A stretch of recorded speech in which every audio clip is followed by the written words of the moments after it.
कुरुवंश का जन्म। महाभारत कहानी। कुरुवंश के प्रथम पुरुष का नाम कुरु था। कुरु बड़े प्रतापी और बड़े तेजस्वी थे। उन्हीं के नाम पर कुरुवंश की शाखाएं निकली और विकसित हुई। एक से एक प्रतापी और तेजस्वी वीर कुरुवंश में पैदा हो चुके हैं। पांडवों और कौरवों ने भी कुरुवंश में ही जन्म धारण किया था। महाभारत का युद्ध भी कुरुवंशियों में ही हुआ था।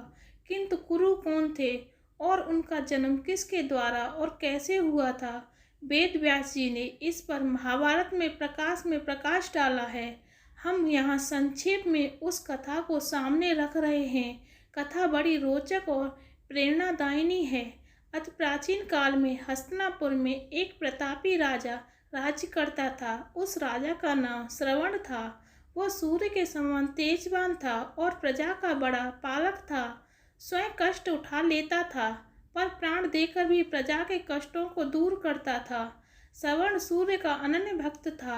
वह प्रतिदिन बड़ी ही श्रद्धा के साथ सूर्य देव की उपासना किया करता था। जब तक सूर्य देव की उपासना नहीं कर लेता था, जल का एक घूंट भी कंठ के नीचे नहीं उतारता था। एक दिन श्रवण एक पर्वत पर आखेट के लिए गया।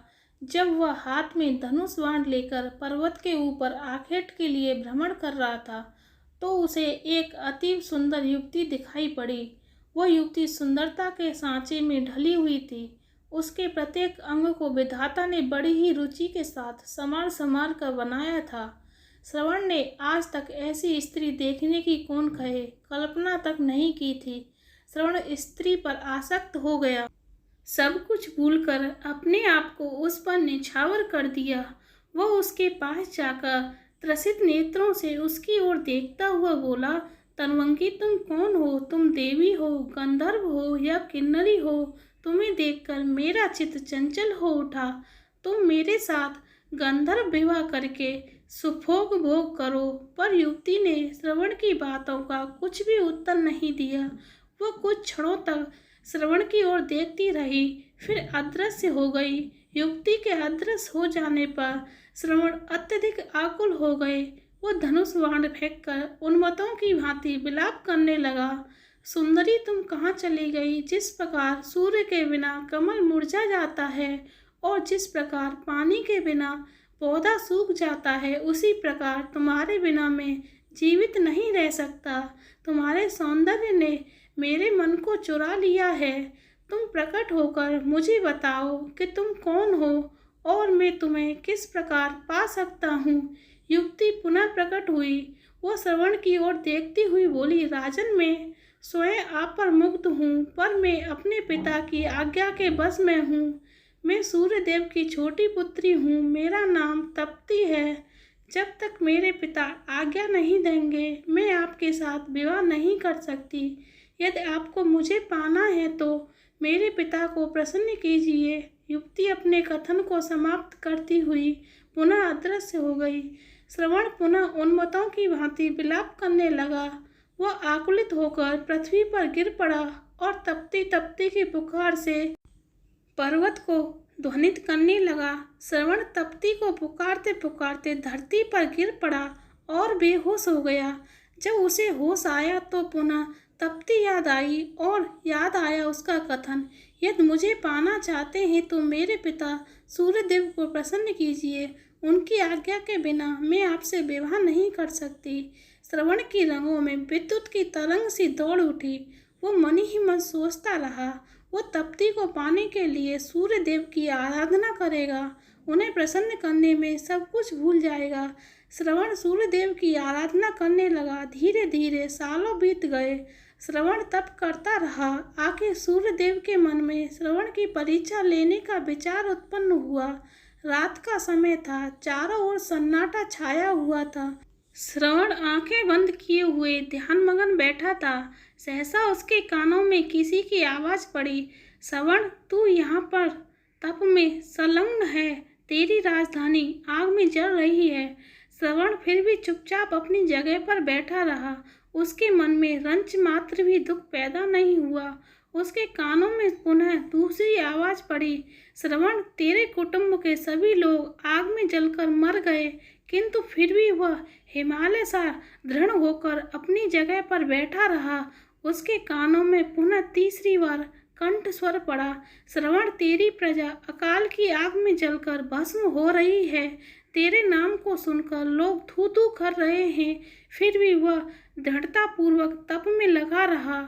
उसकी दृढ़ता पर सूर्यदेव प्रसन्न हो उठे और उन्होंने प्रकट होकर कहा, श्रवण, मैं तुम्हारी दृढ़ता पर मुक्त हूँ, बोलो तुम्हें क्या चाहिए।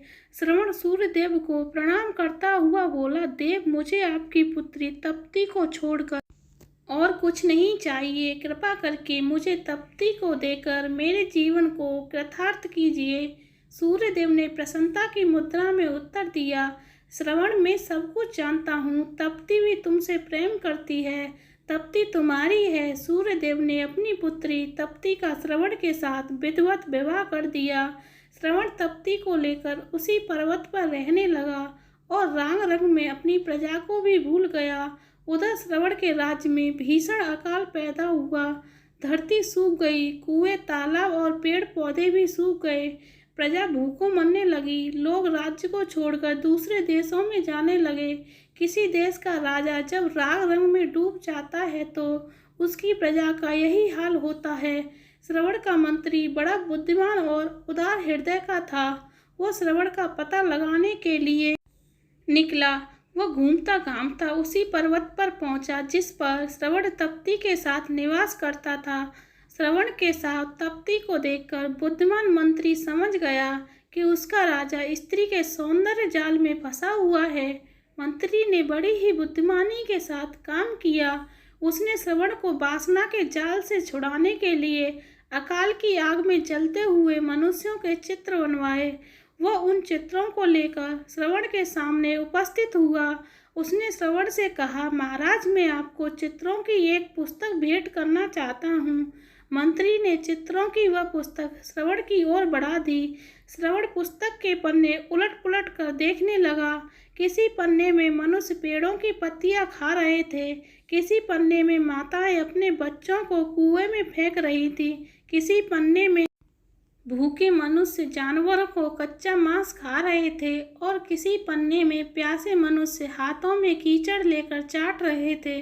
श्रवण चित्रों को देखकर गंभीरता के साथ बोला, यह किस राजा के राज्य की प्रजा का दृश्य है। मंत्री ने बहुत ही धीमे और प्रभावपूर्वक स्वर में उत्तर दिया, उस राजा का नाम श्रवण है। यह सुनकर श्रवण चकित हो उठा। वह विस्मय भरी दृष्टि से मंत्री की ओर देखने लगा। मंत्री पुनः अपने ढंग से बोला, मैं सच कह रहा हूँ महाराज, यह आपकी ही प्रजा का दृश्य है। प्रजा भूखों मर रही है, चारों ओर हाहाकार मचा है। राज्य में न अन्न है न पानी है, धरती की छाती फट रही है। महाराज, वृक्ष भी आपको पुकारते पुकारते सूख गए हैं। यह सुनकर श्रवण का हृदय कांप उठा। वह उठकर खड़ा हो गया और बोला, मेरी प्रजा का यह हाल है और मैं यहाँ मंद में पड़ा हुआ हूँ, मुझे धिक्कार है। मंत्री जी, मैं आपका कृतज्ञ हूँ, आपने मुझे जगाकर बहुत अच्छा किया। श्रवण तप्ती के साथ अपनी राजधानी पहुँचा। उसके राजधानी में पहुँचते ही जोरों की वर्षा हुई। सूखी हुई पृथ्वी हरियाली से ढक गई। अकाल दूर हो गया। प्रजा सुख और शांति के साथ जीवन व्यतीत करने लगी। वो श्रवण को परमात्मा और तप्ती को देवी मानकर दोनों की पूजा करने लगी। श्रवण और तप्ती से ही कुरु का जन्म हुआ। कुरु भी अपने माता पिता के समान ही प्रतापी और पुण्यात्मा थे। युगों बीत गए, किंतु आज भी घर घर में कुरु का नाम गूंज रहा है।